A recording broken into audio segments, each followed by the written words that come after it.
Last time, we saw how choice brought man into rebellion. Tonight we turn to faith, that invisible thread that holds when all else crumbles.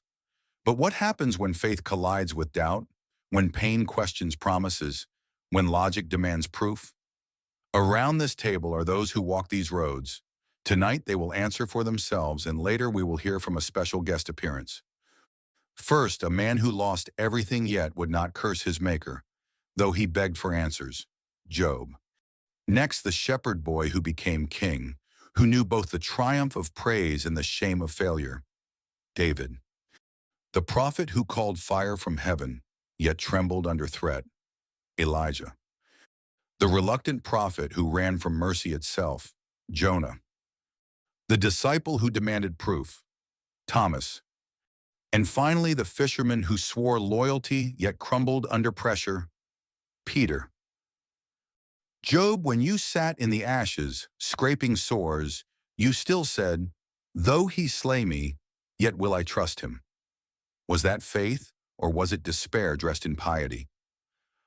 I spoke from a pit deeper than any man should know.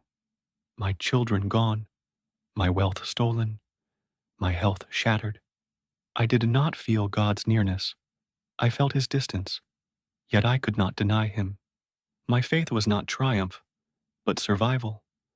A frail hand clinging to the edge of a cliff. Job, I understand that cry. I too groaned. Why have you forsaken me? Yet in the cave, in the darkness, songs poured from me, not because I was strong, but because God was still God, even when hidden. But how can you trust a hidden God? I would not believe Christ had risen until I touched his scars. Without proof, faith risks becoming self-deception.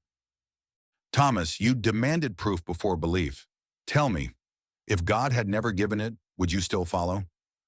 No, I will not follow illusions. I needed evidence, and when he placed my hand on his wounds, doubt fell away. Faith must be anchored in reality, not wishful thinking. Then what of me, who begged for answers and received none? Was my faith worthless because I clung in silence while you touched what I never saw?